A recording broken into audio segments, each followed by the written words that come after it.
So welcome, everyone. It's great to see you again this morning. Um, we're continuing with our succession of pre-Shavuot themed meditations, but they're just good. They're, for anyone, this is just a system, but it's a good one. So we had done three of these in sequence, and I'll just recall them because they're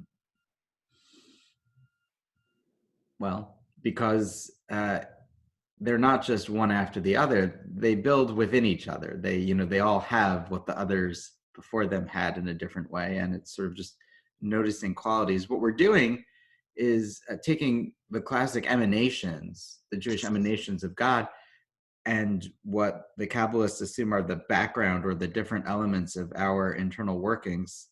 And the idea is to have them work in balance. And so rather than thinking about it or studying it, we're kind of practicing it by using the inner quality of our attention to notice the subtle ways and different textures we can give even to our inner life. And the thesis is that by doing that, it will change the way we are in our outer lives, that we'll notice that some of the ways in which we chart our attention, notice how we're doing, bring ourselves from one place to another, and then back again, that those are actually the best way to practice strengthening, developing at the most basic level the qualities that we would hope to have in the way we live.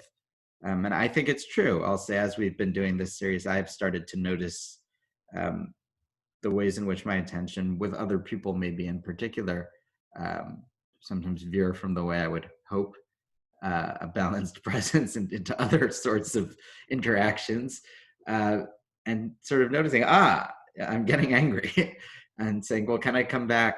What is the quality now? Is it so we had done loving kindness, and we had done a kind of inner strength, but the inner strength even maybe of conquering or restraint or patience. Last week we had done balance. I wanted to read something just to start this week, and then we'll move to the meditation. And what I wanted to read was a quote from this book by Pema Chodron, When Things Fall Apart, that I've been reading. Krista Tibbett did a piece on it on her On Being podcast, which is great. And it caused me to pick up the book about things falling apart, which I think is good now to just remind ourselves. In the book it says, things falling apart is a kind of testing and a kind of healing. We think that the point is to pass the test, to overcome the problem. But the truth is that things don't really get solved. They come together and they fall apart. Then they come together again and fall apart again. It's just like that. The healing comes from letting there be room for all of this to happen. Room for grief, room for relief, room for mercy, room for joy. I thought that was an interesting description, especially as there's this feeling of wanting to be at a new normal, or get back to normal, and to sort of, we'll solve the problem. We'll have a vaccine and everything will be well and good again, until the next thing. But we tend to look at these times as kind of outliers, these times of tragedy, the black swans, whatever you want to call them.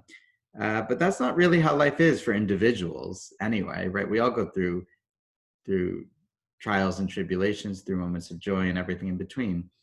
And it's all part of the texture. Today's meditation is the next in the series, which is Netzach, the name of our daughter. Netzach is also, so when you're in a place of balance, you can come to this moment of pride, yes? Like, I'm thinking of the warrior pose in yoga for anyone who's done that, as sort of maybe the embodiment of this, but the sense of, I've got this. Maybe you've experienced it when, after trying for a long time to do something, you finally do it successfully.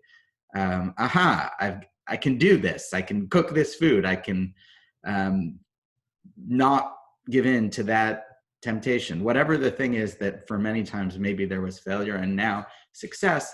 In that moment there, which is the balanced moment, right, of like achieving the position finally of balance, the next veering off of it is the pride within that moment.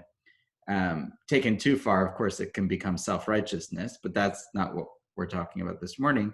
In its ideal form, it's netzach, and netzach is related to kindness. It's an outward thing, right? When we do acts of kindness to others, we're engaging, hopefully with love in an external way. We're coming out of ourselves to interact with and invade the lives of other people. Hopefully invade in a good way. Maybe invade is not the right word. Maybe hug would be a better word. But there is an invasion of personal space in every hug. And Netzach says, once we're in this position of, I've got this, we can conquer. It can mean victory. It can also mean tikkun olam, repairing the world. It can mean, but it can also mean kind of the war, meaning the long war. Maybe it could be equivalent to a Muslim idea of jihad in the best sense, not in the sense that it's become popular, but in the classic sense of like a long struggle, a spiritual struggle. So Netzach incorporates in it qualities of patience, but it basically says, I can take something that isn't the way I want it to be and try and change it. I can try and change something because I'm in this position of balance and strength. It's what people talk about when they want to get their finances in order so they can finally get on the right foot and get ahead. And that's also about getting ahead a little bit. So how do we do that in meditation? Come from a place of homeostasis and balance to then make change. So this is really interesting. When we come to our breath, right, we'll notice the back and forth. My attention is here, my attention is there. I'm calm, I'm not, all that stuff we do, and then we'll come back to our breath. And then when you notice, after you kind of settle in to being with your attention, that your attention is elsewhere, with Netzach, how we pick up that place we drift is important. So it's actually important. This is really good to know. I still think a lot of people try, and this is a term Rabbi Jordan Ben Appel used when he led a meditation once, and I loved it. A lot of people try and win meditation. And winning meditation presumably is becoming in the most Zen-like state that's imaginable and maintaining it for the longest time possible, and ideally even charting it on a computer app. That's winning meditation. But that's not really what it's about. And actually in this one, it's good because we're dealing with victory or netzach, but you can't do it unless you come off. If you were just with your attention perfectly the whole time, you wouldn't be able to do this meditation, because the key is what happens in moments when you're distracted. So you can't win meditation by winning meditation this morning, which takes us out of this whole Western, I need to win, I need to beat this. So what do? When you come to that thought, I wish I had brewed the coffee earlier. This is my current distracting thought, so that instead of hearing it percolate now, I could actually be drinking it, right? So that thought is a distraction. And when I pick up that thought or notice it and say, I've drifted, and often there's a significant lag between when the thought occurs and when we realize we're no longer where we were, but we're with that thought, to say, is this something I want to change? Right? Do I want to be on that thought? Or is that thought, which is not a constructive thought in this moment, that thought that I mentioned of the coffee, do I want instead to shift back to something else? And so this is when we're in a dialogue with others, and you could try this out today. In fact, I'll even task you with trying this out today. When you have a conversation with someone, notice when they speak, when you stop listening and start thinking about what you're going to respond or having a reaction, and you're more in your reaction, and what they're saying, they're still speaking, but it's in your background. You're like, basically, you've got what they're saying, you're done with it, and you're in your thought. And this is that moment where you pick it up and say, is that something I want to change? Actually, do I want to listen to what they're saying? Because they're investing time in talking to me. And maybe I want to take my kind attention, conquer my will, move back to balance and use Netzach, a little bit of military force, to return. Or maybe not. This is the other piece, right? Maybe there are times where you're in a Zoom call and they're blabbering on, and there's really nothing important going on, and you actually do want to be reading the book secretly, hiding just under the screen, right? Or maybe in meditation, you come to a distracting thought and you say, well, here it is. And actually, this is an incredibly interesting line of thought. And I will put my meditation on pause to pursue what's going on in my brain, because it's not just that I'm hungry, but it's something deep. There's something to pick up there. So this is Netzach in a sense, and it's the strength used in a long-term sense. The long-term nature of it is that, like I said, things keep coming together and falling apart again. So if that's true, think of it more like a war than a battle, and that not particularly apt metaphor, because I don't want this to have a violent quality to it. But you know what I'm saying? Like you come back and then you'll go off again. And then we'll come back again. And then you'll go off again. So it will never be over. But there will be improvement. We will notice that our attention tends to be calmer over time. And we tend to be able more to rest at where we want and to be able to cultivate intentionally the sort of presence we want. So we're really working here with when I'm distracted, the strength in continually sort of having a persistent strength to return, but also,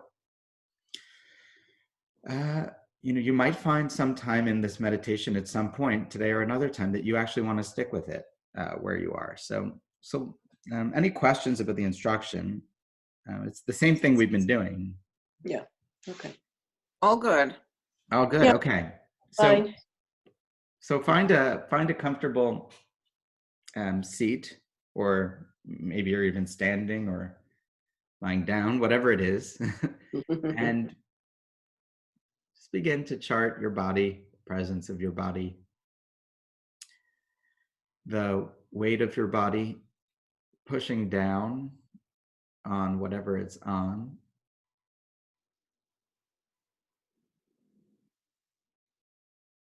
Just noticing the quality of your attention. What is it like now? Having some curiosity about it. Closing your eyes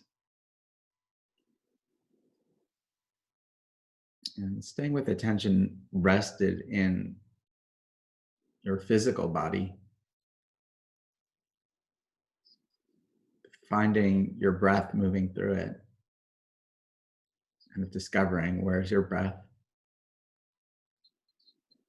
What rhythm is it on?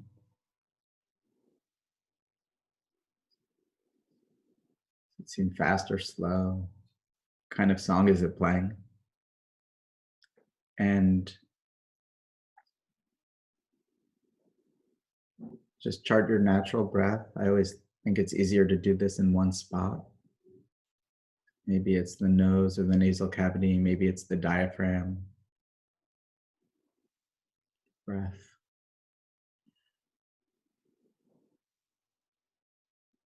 And rest your attention here with a kind, subtle strength.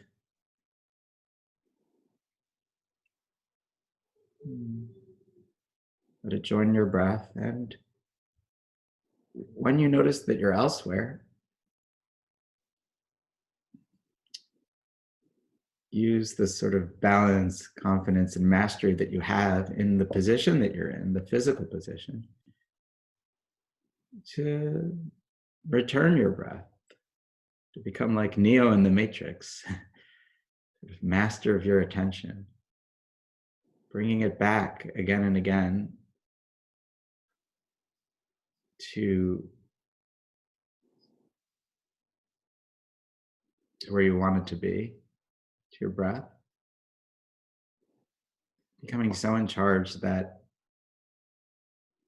maybe you even feel a sense that you have license if a line of thinking feels productive, or a line of awareness. I shouldn't even say thinking, but a place of awareness feels like a different good place to be, to rest it intentionally there and then to come back, but just to be aware and to have a persistent strength and coming back to wherever we want to be.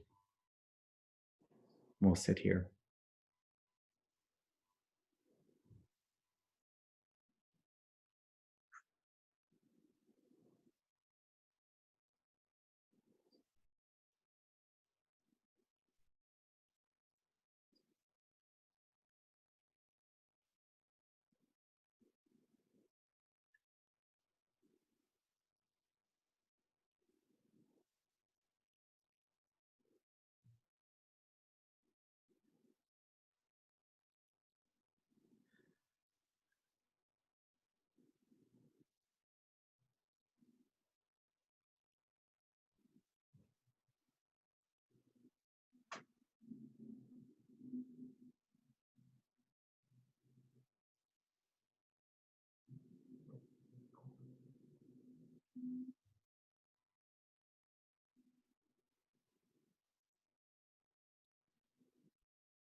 And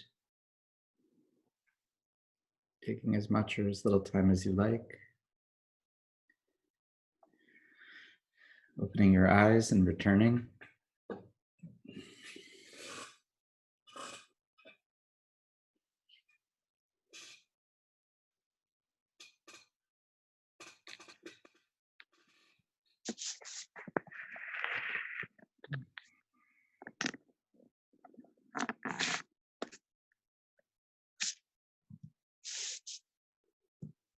And we'll end as we do each time by allowing anyone a chance to make a comment or ask a question if they'd like about today's practice. Just a thank you. That was great. Thank you. Thank you all. Okay, thank you, Rabbi. All right, have a great day. Thank you. Same to you. Good day, everyone. Bye.